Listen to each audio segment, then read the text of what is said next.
telespectadores da TV Prevê, estamos iniciando mais um programa É Direito e hoje o nosso convidado é o jornalista João Zabur, que é o editor-chefe do Jornal da Cidade aqui de Bauru e região.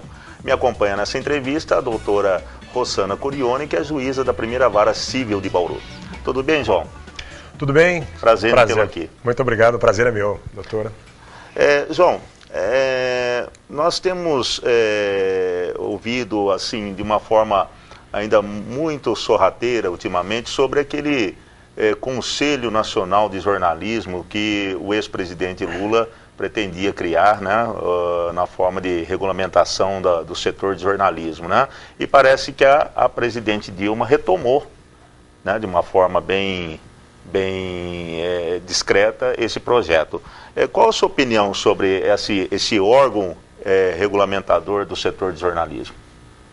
Olha, eu acho que precede essa discussão uma tomada de consciência do próprio meio jornalismo, de que, como qualquer outra atividade, nós também devemos ter os nossos marcos regulatórios, não é?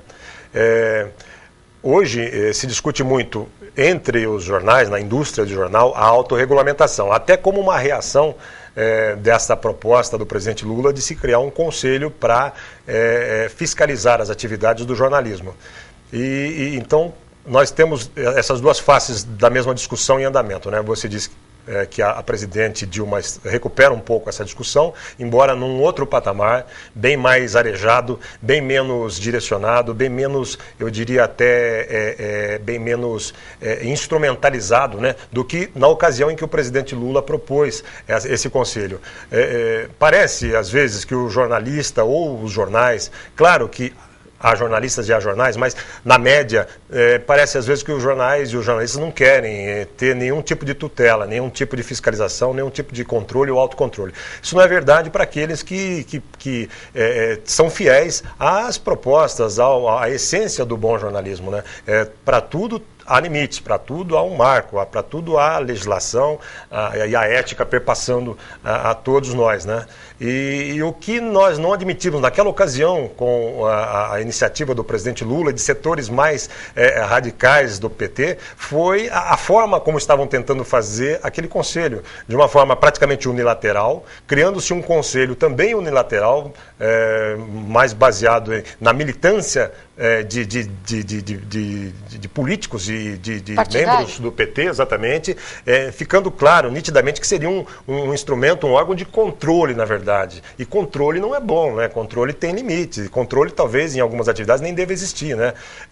Então, foi por isso que houve uma reação contrária, tanto que o presidente Lula recuou daquela decisão. Quem estava bem à frente, por sinal, era um jornalista, né, que assumiu o ministério, um dos ministérios, a secretaria, na verdade, das comunicações, que era o Franklin Martins, e com viés bem autoritário, tentou impor isso goela abaixo da sociedade. Houve uma reação não só do meio imprensa, mas também da própria sociedade, dos setores mais democráticos. Por sinal, os magistrados, os juízes já haviam passado por essa experiência, também foi de forma traumática, não foi da melhor forma possível, mas é uma outra discussão, né? E agora se retoma num patamar de mais tranquilidade, de menos sectarismo, né? E tanto que o próprio meio admite essa discussão e acha importante, está propondo a autorregulamentação, que pode vingar ou não, como nos países aí mais desenvolvidos, e há também a possibilidade de uma iniciativa do próprio Estado de se criar esse conselho, né? Do Estado, não de governo. Aquele conselho ia ser de governo, esse que seja de Estado, que é uma coisa muito mais ampla, né? Claro. E como seria a formação, João, como aquilo que era, pelo menos o projeto inicial proposto pelo ex-presidente Lula, e essa autorregulação que se propõe pelos próprios meios? Como eles seriam formados? Bom, da forma como o governo do Lula propôs naquela época, seria de uma forma bem estreita, bem voltada. Na verdade, se chamou conferências antes de se formatar esse conselho, chamou-se conferências pelo país, Bauru até teve uma, mas conferências que não tinham todas as partes envolvidas, até porque também depois que o setor percebeu as intenções do conselho, as intenções originais, ou a própria meio imprensa se absteve de participar. Nisso já se criou um ruído talvez até um ruído insustentável, porque para discutir um conselho que vá incidir numa atividade, é preciso que os representantes dessa atividade ou que essa atividade participe da discussão, né? Também. Não para ser majoritário, não para induzir, para ser para dominar o setor, mas para participar, para poder até se preparar para isso, né? Então agora, doutora, a gente está começando a discutir novamente pegando pela autorregulamentação, que é o mais forte no nosso meio. Essa autorregulamentação, quem pratica muito bem é o setor de publicidade. Tem o CONAR, né, o Conselho Nacional de Autorregulamentação Publicitária. É um órgão independente de qualquer empresa, é um órgão constituído, sim, com base na indicação de setores representativos das empresas de comunicação, de publicidade, né? Mas é um órgão que tem absoluta liberdade para poder agir, inclusive punir profissionais, punir empresas, como acaba fazendo. O CONAR é um exemplo bem acabado disso, né?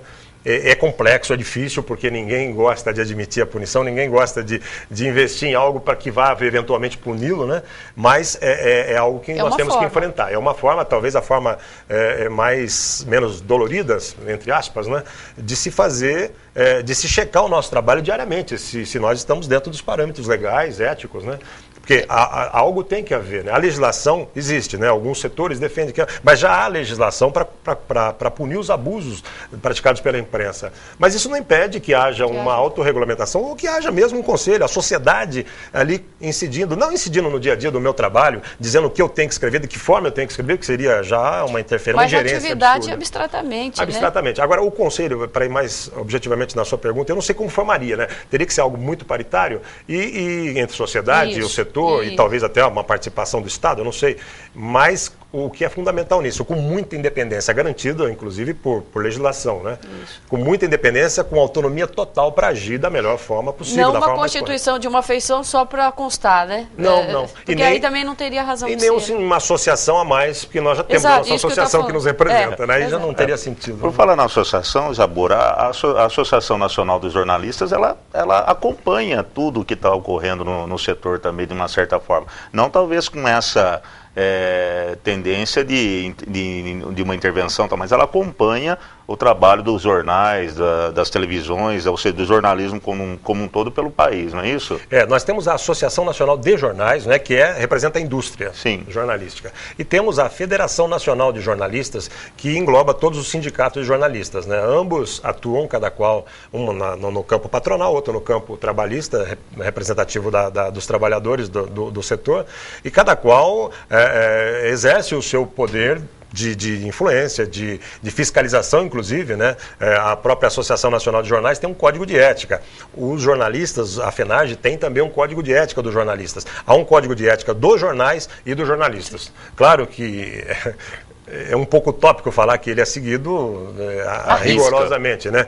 E não há mesmo, porque há jornais, há jornalistas, como eu disse antes, é muito difícil. Mas isso em todas as profissões, todas as profissões. Por isso, talvez, a necessidade mesmo de um órgão julgador das atividades, né? Um órgão independente que represente, de fato, o maior interessado no estudo, que é a sociedade. Que é a sociedade, né? É exatamente isso que eu imagino. Nós não temos, eu acho que não temos problema nenhum com isso, nem os jornalistas e nem mesmo os donos de jornais, que também não podem parar no tempo, né? Tem que se modernizar. Sempre precisa pensar na questão da legitimidade de cada uma desses segmentos, né? A partir do momento que a sociedade entende que não é esse tipo de jornalismo, enfim, ela também vai dando aí a sua contribuição, né? Exatamente, que é muito positivo para arejar a atividade. Exato. Né? E com relação à questão da liberdade de imprensa, João, eu tenho visto pelo próprio Jornal da Cidade muitas manifestações da Associação Nacional dos Jornais e de locais onde houve o cerceamento, né, do trabalho da imprensa, né? Como que você enxerga isso? Parece que tem aumentado esses casos aqui no país, né? Eu acho, professor, que é um conflito eterno, permanente, que mesmo tendo previsão legal, né? Aliás, a previsão legal tanto da liberdade de informação quanto dos direitos individuais se encontram no mesmo plano constitucional? Na verdade, nós temos aí inúmeros direitos e garantias que em alguns momentos eles vão se chocar. Vão se chocar, né? exatamente. E aí nós vamos ter que verificar qual que deve preponderar. Exatamente. Assim que, né? É o papel do magistrado, fundamentalmente, né? Mas é o papel também do jornalista no dia a dia, doutora Rossana, porque nós temos que ter permanentemente ali no dia a dia, professora, sei lá, o nosso próprio juizinho aqui nesse ombro, né? Do outro lado tem o diabinho tentando a gente a fazer o jornalismo mais sensacionalista, mais forte, mais pesado, mais hard, mais vendedor, entre aspas, né? Que é uma imposição de mercado também, porque empresas de jornais são empresas de mercado, disputam espaço, disputam clientes, né? Sim. Por outro lado, tem uma faceta pública muito importante. E essa a gente tem que estar permanentemente ligado e alerta nelas, né? Então nós temos que ter sempre, antes mesmo de que caia num conflito, a gente tem que estar se policiando o tempo todo, né? Um termo meio estranho, né? Se policiando, mas se autoavaliando o tempo todo. O bom senso, né? O bom senso que tem que reger todas as... E nós temos instrumentos, né, doutor? Nós temos ética, o código de ética, inclusive específico da profissão e do meio. Nós temos a legislação, né, principalmente nosso problema maior de abuso incide sempre em dano moral. Quer dizer, nós sabemos claramente os limites. Responsabilidade civil. Os direitos da imagem das pessoas, da privacidade, da intimidade, o direito à honra. Nós temos claro isso. Então, para errar, tem que estar muito desatento, né? Tem que estar ou desatento ou agindo de forma irresponsável. Irresponsável, né? Exato. Então, por isso que a liberdade... Tem um magistrado lá do Supremo, que é como é o nome dele? Aquele que é do Nordeste, agora me esqueci. Ele diz em seguida, como é que se combate a ausência de liberdade de imprensa? Com mais liberdade de imprensa, com mais liberdade de expressão, na verdade. Porque não é só a imprensa, né? É a expressão de uma forma geral. A expressão de uma forma geral, que ela é mais ampla, né? E eu acho que ele quer dizer o seguinte, né? Que exercite mais a sua própria autocensura, entre aspas também, que censura é uma palavra pesada, né? Mas a gente tem que estar permanentemente exercitando isso. Eu com os colegas lá no jornal, a gente diariamente surge alguns dilemas. Tem que fazer juízo, né? De valor, essa Exatamente. Valoração, né? O tempo todo. O juízo de valor a todo tempo, né? Exatamente. Para evitar o conflito. Claro que se houver o conflito, existe o judiciário para isso, né? E depois, quando existia a autorregulamentação, ou o conselho de autorregulamentação, ou o conselho de jornalismo, é uma outra instância, um outro fórum também. Administrativa, né? Para se punir eventuais excessos. Eu acho até muito interessante a sua abordagem de colocar que há essa necessidade, porque se um setor que me preocupa muito na área da imprensa, né, é o setor da economia, certo? Ou seja, nós tivemos há muitos casos aí nos planos econômicos, né? Muita gente ganhou dinheiro ou perdeu dinheiro por conta da informação que foi passada pela imprensa, né? Certo? Ou seja, informações desencontradas muitas vezes, generalizadas em outras vezes, né? Mas o fato é que as pessoas ficaram mal informadas, vamos dizer assim, outras muito bem informadas a ponto de conseguir se mobilizar, recuperar seus ativos e, consequentemente, não ter perdas, enquanto outras tiveram muitas perdas, né? Então, esse setor da economia é muito preocupante. E eu sei que o jornal, por exemplo, o próprio Jornal da Cidade, que, né, a gente conhece há bastante tempo, sou assinante há muito tempo, né, e outros órgãos da imprensa como um todo, tomam muito cuidado quando vão tratar em relação às notícias econômicas, né? Qual a sua opinião sobre isso, João? Você acha que teria que realmente passar por um filtro essas notícias para que não houvesse uma dúbia interpretação no contexto social? Olha, o jornalismo está mudando muito rapidamente, como a sociedade está mudando, né? E no caso de matérias, de temas específicos como a economia, eu particularmente, muitas pessoas, muitas correntes no jornalismo defendem que se deva trabalhar com profissionais especializados, inclusive com pós-graduação em economia, não se limitar apenas à graduação do jornalismo, porque ela nos dá uma visão genérica e nos dá a técnica apenas da entrevista e basicamente do texto e da edição desse texto, né? Não nos dá, nós temos um semestre de jornalismo econômico, um semestre, imagina se você que estudou quantos anos, né? E ainda está estudando jornalismo econômico, imagina a gente com um semestre se dá o direito de escrever uma matéria econômica complexa, né? Os órgãos especializados, né? Tipo o Valor Econômico, entre outros, eles já têm jornalistas altamente especializados com pós-graduação. E o jornalismo está mudando para ser, principalmente o jornalismo de papel, para ser um veículo de informações mais aprofundadas, especializadas. Então, eu acho que, no caso da economia, os jornalistas terão que necessariamente passar pelo aprimoramento. Por uma segunda formação até, Exatamente. Né? Isso, inclusive, leva um pouco àquele raciocínio que o Supremo fez quando desobrigou o uso, aliás, o uso não, o diploma de a obrigatoriedade do diploma por exercício da profissão. Um dos argumentos que se discutiu lá naquelas semanas todas foi exatamente isso. Quer dizer, um economista tem muito mais condições de escrever num jornal sobre economia do que um jornalista. Por que ele tem que ser impedido? Né? Então ele tem que ter o direito de escrever sobre a economia, porque ele vai ter mais propriedade. Exato, o médico na área de saúde, o jurista, o engenheiro. Né? O jornalismo é uma profissão bem aberta, genérica, mais aberta, mais genérica. Mas que comportaria uma complementação, vamos dizer assim. Né? O profissional teria que se complementar, isso é necessário. Né? Aliás, hoje em tudo, né? A gente fala dessa, hoje nem interdisciplinaridade, mas transdisciplinaridade. Mesmo no transversalidade. Em tudo, né? Em tudo, até o direito, que sempre foi uma coisa fechada.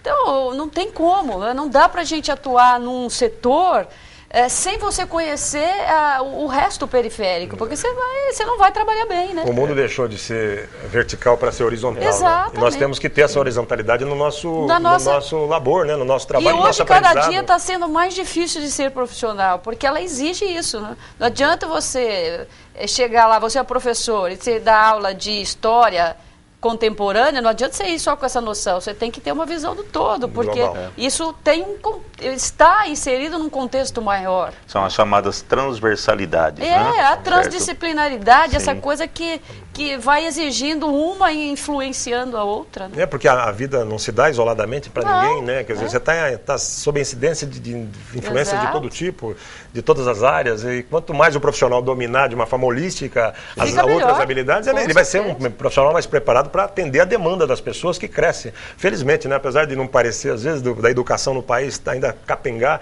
mas há um avanço na cultura de uma forma em geral, né? E isso vai exigindo cada vez mais, né? A tecnologia fornece isso. Exato. Agora, João, me tira aqui uma curiosidade. Como que é fazer um jornal dentro de outro jornal? Por exemplo, o Segunda-feira, né? Que eu acho excelente, por sinal, certo? Como que você vê isso, você que cuida do Segunda-feira, que produz o Segunda-feira, certo? Dentro do Jornal da Cidade, como que é essa convivência? Nesse caso específico, o Segunda-feira é feito pela própria redação do Jornal da Cidade, né?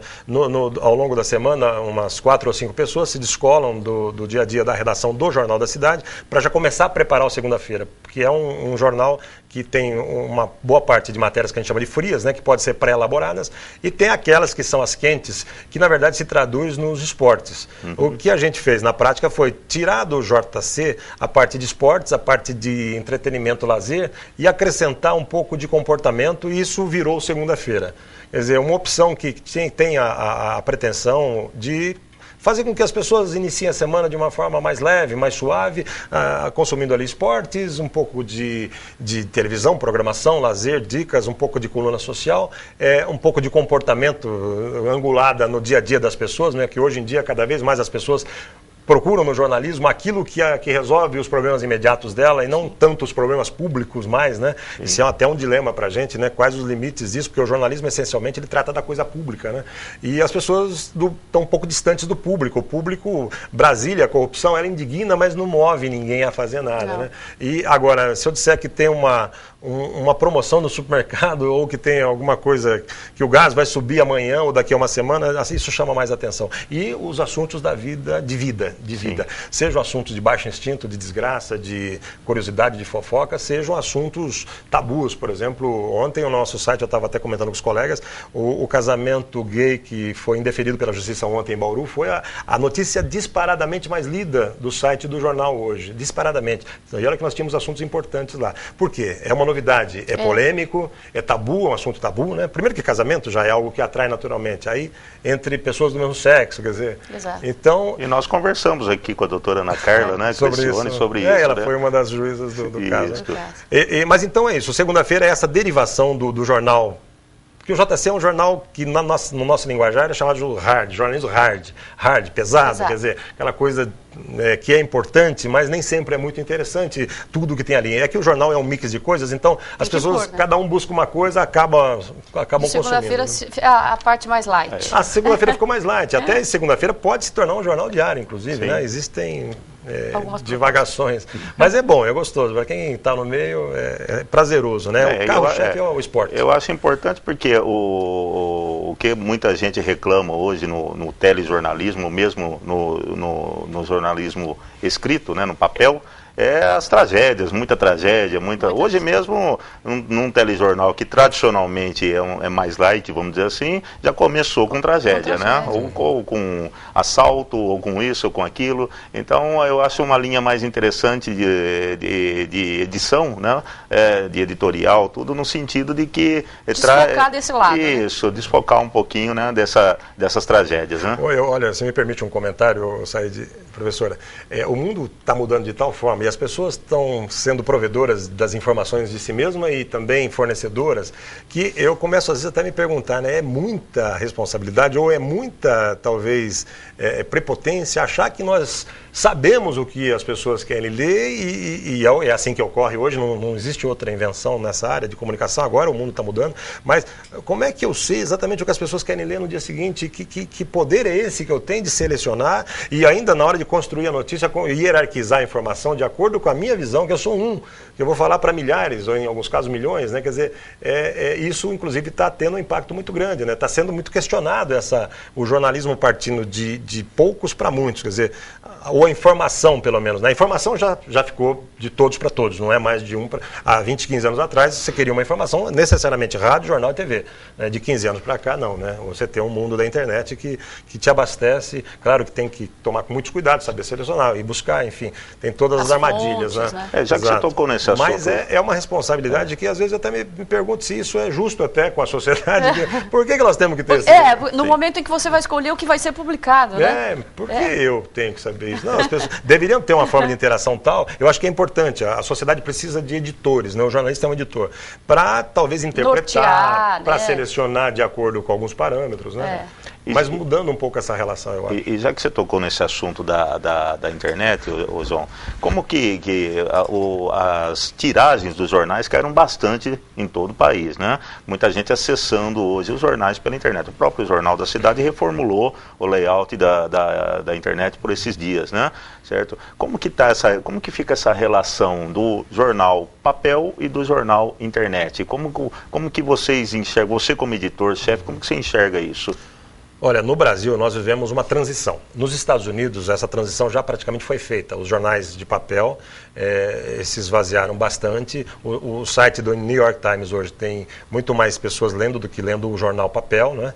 E até mesmo em termos de faturamento, que é o nó da questão, os americanos e alguns países europeus já conseguem atingir níveis parecidos de faturamento, tanto do papel quanto do impresso. O Brasil ainda, pelas condições da democratização da tecnologia, dos custos, mesmo da capacidade instalada aí das empresas, das operadoras de telecomunicação, ainda não faz com que todas as pessoas, ou a maioria absoluta das pessoas, acessem com facilidade a internet, né? Embora isso cresça numa proporção geométrica, né?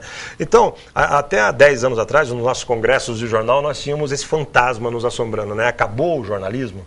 Acabou porque a internet chegou? Aí, com o tempo, nós concluímos o seguinte: não, o que acabou foi a plataforma, ou o que vai acabar, possivelmente, a plataforma papel. E nós não somos fabricantes de papel, nós somos uma indústria de comunicação, nós produzimos a notícia. Então, seja no papel, seja na internet, não há para nós uma enorme diferença e nem é motivo de pânico. Então, isso é muito bem resolvido hoje. Como eu disse, o que não está bem resolvido é como esse modelo de negócio, que hoje é altamente rentável no papel, vai ser transferido para a internet, porque a configuração é totalmente diferente. Ontem e anteontem nós tivemos um encontro nacional da ANJ sobre circulação, e o grande dilema instalado era: cobra-se ou não cobra-se para que o internauta acesse as nossas páginas? Porque aquilo tudo tem um valor enorme agregado, são profissionais que são pagos, são estruturas enormes para sustentar, e a responsabilidade que vai recair sobre exatamente. Você. E hoje é de graça, quer dizer, aquilo que é de graça e não tem valor é até algo meio que antidemocrático, até porque a estrutura em que nós vivemos, o próprio capitalismo valora tudo, né?